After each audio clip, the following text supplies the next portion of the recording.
બનાસકાંઠા જિલ્લામાં વૃદ્ધ દંપતીની હત્યાનો બનાવ.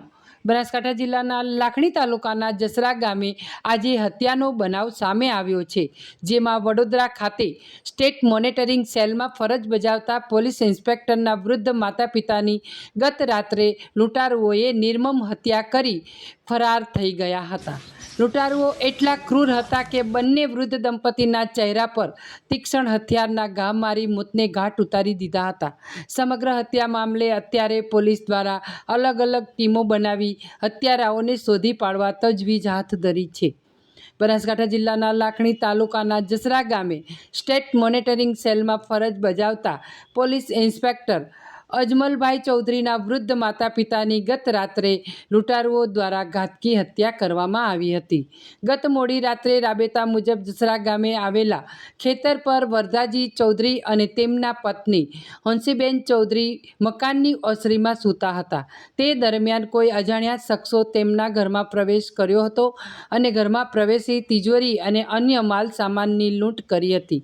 જે બાદ લૂંટારુઓ દ્વારા ઘરની બહાર ખાટલા પર સૂતેલા વૃદ્ધ દંપતી પર તીક્ષ્ણ હથિયારના ઘા મારી મોતને ઘાટ ઉતારી દીધા હતા. જે બાદ આ બંને દંપતીઓને મોત નિપજાવી સ્થળ પરથી લૂંટારુઓ ત્યાંથી ફરાર થઈ ગયા હતા. વહેલી સવારે જ્યારે બાજુમાં રહેતી એક મહિલા પશુઓને પાણી પીવડાવવા માટે આવી ત્યારે આ બંને વૃદ્ધ દંપતીઓને લોહી લુહાણ હાલતમાં ખાટલામાં જોઈ મહિલા તાત્કાલિક તેના પરિવારને જાણ કરી હતી. આ સમગ્ર ઘટનાને લઈ ગામના પૂર્વ સરપંચ મહેશ દવે દ્વારા તાત્કાલિક પોલીસને જાણ કરી હતી, જેથી પોલીસ પણ તાત્કાલિક ઘટના સ્થળે પહોંચી હત્યા કેસની તપાસ શરૂ કરી હતી. જસરાના વરદાજી મોતીજી ચૌધરી પટેલ અને એમના પત્ની હંસીબેન વરદાજી ચૌધરી પટેલ ઉંમર 60-65 વર્ષની હશે ને તેઓને રાત્રે અજાણ્યા કોઈ માણસો દ્વારા આવી અને મોઢાના અને પગના ભાગે ગંભીર ઈજાઓ કરીને કાપી નાખીને, પગ તો બંને કાપીને ટુકડા બાજુમાં પડ્યા છે એ રીતની કાપીને કાન કાપીને કાનમાંથી સોનાની વસ્તુઓની લૂંટ ચોરી કરી છે. પગ કાપીને પગમાંથી ચાંદીના કડલા પણ કાપીને ચોરીને લઈ ગયા છે. એમની તિજોરીઓ અને ઘરના લોક વગેરે પણ 2-3 તિજોરીઓ તોડીને પણ એમાંથી પણ બધી વસ્તુઓ લઈ ગયેલા છે. આ પ્રકારે અજાણ્યા માણસો ગમે ત્યારે રાત્રે આવી અને લૂંટ કરીને બંને પતિ પત્ની એકલા ઘરે રહેતા હતા અને એવા સમય દરમિયાન થયું છે. એમના દીકરા અજમલભાઈ એટલે કે એવી પટેલ એ વિજિલન્સમાં ડીજી સાહેબનું સ્કોડ છે, જે એ પોલીસ ઇન્સ્પેક્ટર તરીકે નોકરી કરે છે, અને એમની દીકરી છે એ શિક્ષિકા તરીકે નોકરી કરે છે.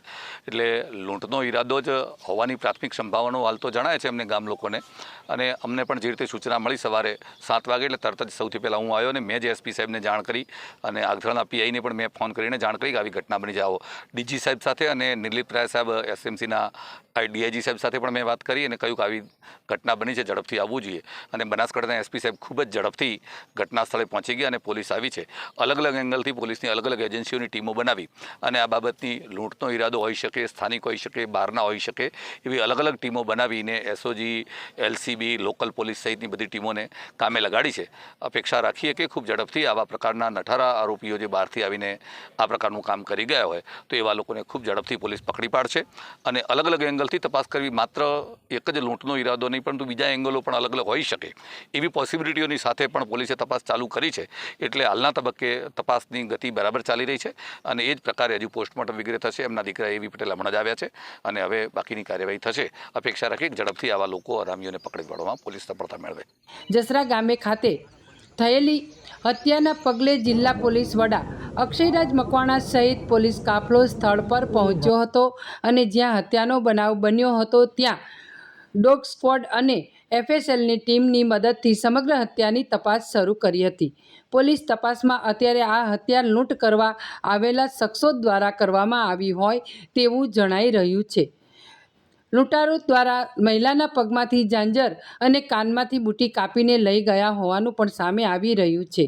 પોલીસે અત્યારે આ સમગ્ર હત્યા કેસનો ભેદ ઉકેલવા એલસીબી અને એસઓજી સહિત અલગ અલગ ટીમો બનાવી તપાસ શરૂ કરી છે. તેમજ આજુબાજુમાં જે પણ શંકાસ્પદ લોકો છે તેમની પણ અત્યારે પૂછતાછ શરૂ કરી છે. આ જે ગામ જે છે એ અમારા આગથળા પોલીસ સ્ટેશનના વિસ્તારમાં આવતું ગામ છે અને આ એ જે છે એ ખેતરમાં આવેલું ઘર છે. જે વ્યક્તિ કે જેમની હત્યા થઈ છે તેમની અને તેમની પત્નીની તે વરદાજી મોતીજી પટેલ છે અને તેમના જે દીકરા છે તે પણ અમારા પોલીસ ડિપાર્ટમેન્ટમાં જ પીઆઈ છે.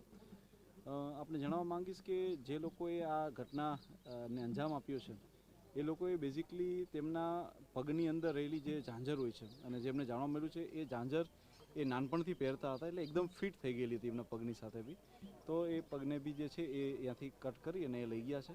કાનના જે બુટી આવે છે તેને પણ એ લોકોએ કાપીને લઈ ગયા છે. એટલે પ્રથમ દ્રષ્ટિએ અને સાથે સાથે તિજોરી બી ચોરી છે. તો પ્રથમ દ્રષ્ટિએ આ રોબરીનો અને મર્ડરનો જે બનાવ લાગે છે કે જેમાં એ લોકો લૂંટના બહાને આવ્યા હતા અને ત્યારબાદ જે છે એ લોકોને મારી અને લૂંટ કરીને ગયા છે. અમારી અલગ અલગ પોલીસની અમારી ટીમો બનાવી દેવામાં આવી છે. અમારી LCB SOGની ટીમ અને તમામ સાયબરની ટીમ, તમામ લોકો અહીંયા છે. ડોગ સ્ક્વોડને બી બોલાવી દેવામાં આવી હતી. આ સિવાય જે છે એ અમારી FSLની ટીમ આવી ગઈ છે અને અમને આંશિક રીતે તેમાંથી જે સફળતા FSLને મળવાની હોય તે બી મળેલી છે અને એમાં લોકો અમે આગળ વધી રહ્યા છીએ. આ સિવાય જે છે અમે અલગ અલગ ટીમો પાડી અને આસપાસમાં રહેતા આવા જે બીજા લોકો હોય કે જે મોડસ ઓપરેન્ડી ધરાવતા હોય, બીજા જિલ્લાના હોય, તેની સાથે બી સંકલન કરી અને આ આરોપીઓને ટૂંક જ સમયની અંદર ગોતી પાડવામાં આવે અને મર્ડર ડિટેક્ટ થાય તેના માટેના 100% તમામ પ્રયાસો જે છે એ પોલીસ દ્વારા ચાલુ છે. લાખણી તાલુકાના જસરા ગામે આજે બનેલી હત્યાની ઘટનાને લઈ આજુબાજુના ચૌધરી સમાજના લોકો મોટી સંખ્યામાં એકત્રિત થયા હતા અને જે પણ વ્યક્તિએ હત્યા કરી છે તેના સામે રોષ જોવા મળ્યો હતો અને જલ્દીમાં જલ્દી આરોપીને ઝડપી પાડી ફાંસીની સજા આપવામાં આવે તેવી માંગ સમાજના આગેવાનો દ્વારા કરવામાં આવી હતી.